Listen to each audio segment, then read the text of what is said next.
Hi everyone, it's Louisa and special guest Pi here. We're going to do a trade recap on a rejection trade that I took this afternoon after having an epic fail in my risk management this morning. So as you know, reversals are one of my favorite. In fact, they're my bread and butter. And today it was such a cool trade because there were 3 opportunities to take this trade, making this a really amazing setup. As we know from ICT, he says that the unicorn setup, or this particular unicorn setup, I just call it a reversal, is one of the highest probability trades in the ICT framework, I guess, of all of the strategies that he has. Pi loves to trade. He's my wingman. He's always beside me when I'm trading. So this is his debut today. He's 4 years old. He's a Portuguese water dog, and he's kind of awesome. So I want to just take you through what the chart looked like this morning when we went through the chart and we put in our key levels. We put in our hourly levels. So on the higher time frame, I like the 1 hour and the 4 hour areas of liquidity, and also any points of interest that I think price may want to return to. So this morning we watched price drop, and here is price dropping here. Then we had news at 10 o'clock and price continues to just drop down, and it reached its bottom at about 29.89, and we're on the NQ here, NQ futures. So from here, I just watched price climbing back up, and let me put in the 1 o'clock. I start looking for possible trades at about 1 p.m. New York time. So here's our 1 o'clock, just to give you some context here. Here's our 1 o'clock vertical line that I've put in here. When price drops like this in the morning, I don't bother, if I've missed the first leg down, I don't look for a trade in the morning, because price needs to resettle and reset before it decides what it wants to do next. But what I do like to do is I like to take my Fibonacci and I take the highest point to the lowest point. So the highest point was pre-market, which was at 8:30. So I'm just going to take my fib from the highest point and take it down to the lowest point, which is here at 11:32. Now, of course, I didn't know that was the lowest point until price started to climb. And what I'm looking for when I use my Fibonacci is I'm looking for the price at which OTE, which is optimal trade entry, that's the fib that's 62 to 79%, and that seems to be the sweet spot that price likes to do a reversal. So what I did was I put in my box from 62 to 79%, and I leave this on my chart, and I also mark the 50% level, because price can reverse at 50%, but ideally 62 to 79% OTE is when price goes back into a premium into a discount. And ideally, if there's going to be a reversal, that's where I'd like to take a reversal from. It's okay, Pi, you're doing fine. He's a little camera shy. I think he'll get over it. You're going to see him in more videos. So I'm going to take this now off my chart, just so that I keep my chart looking a little cleaner. But when price is down here and starts to work its way up, the first thing I do is put in my optimal trade entry area, where I would be looking for a potential trade in this 62 to 79% reversal area. Price continues up, and I like to put in my 5-minute break of structure, which is here. So once a 5-minute break of structure happens, then I know that the reversal on the way up, price on the way up, has a better chance of going to this optimal trade entry area. So you can see, and we are on the 2-minute here, you can see that at 13:06, which is 1:06 p.m. Eastern Standard Time, price kisses right into that optimal trade entry area. And this is the 62% area. Now, ideally, I would love price to, the further up price goes before reversing, the more discount bound it is.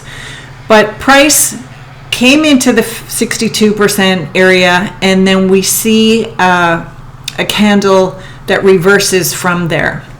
I'm going to go down to the 1 minute and make this a little bigger, because this is a very, very cool trade.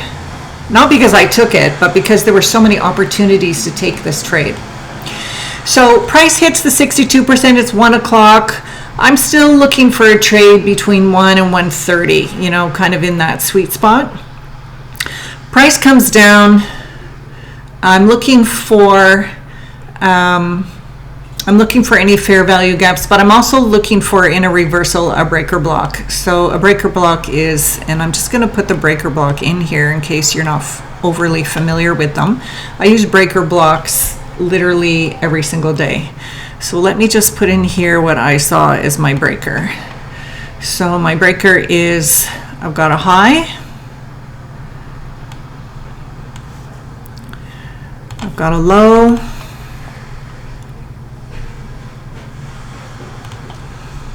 I've got a higher high, and then I've got a lower low.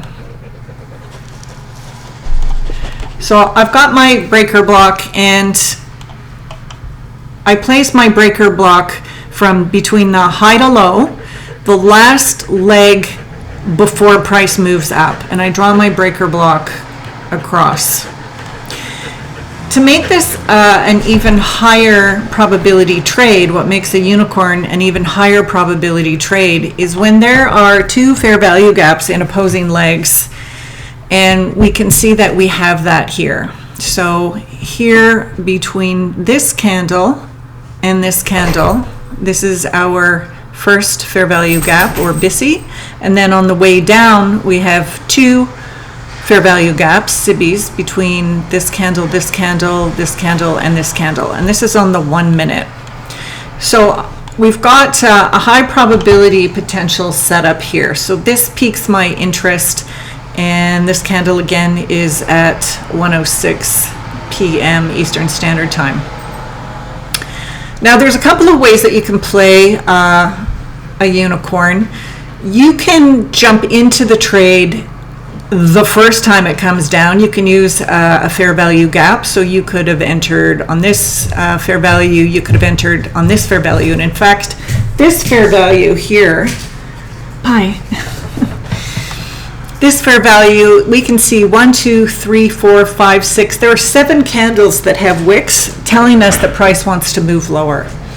And so that was a clue. Not only do we have a bearish breaker, and not only do we have two opposing legs with fair value gaps, but we have a fair value gap that price is working its way through and is indicative because of we have the wicks. So this was my first entry, and I'll wait until I show you the second time I took the same trade before I show you the entries. So I entered somewhere, I think it was somewhere around here, but you'll see it in a second. The first trade was 28 points and was a 2-to-1. Where was I looking to exit this? So earlier in the day, I had put in my fair value gaps. This one is on the hourly, and if you were charting with me earlier this morning, we did that together. We put that on the chart together. So this is a higher time frame, high probability BISI. Price came right to it and then immediately reversed off of it and came back up into the bearish breaker. And this is often what happens with a bearish breaker. And what makes the unicorn a pretty cool trade is that you often get 2 entries off a unicorn. You can have the first one, or you can play it safe, let price run down and wait till price re-enters the bearish breaker again. And you can see the price comes right back up into the bearish breaker, right into this fair value gap, which is the SIBI that we had inside our bearish breaker. So when price came up and did this, I went short again. And again, the other confluence is looking at our candlesticks here with the wicks. It shows that price wants to drive lower, and price indeed did drive lower. Now I exited somewhere around here, and I'll put that on my chart in a second.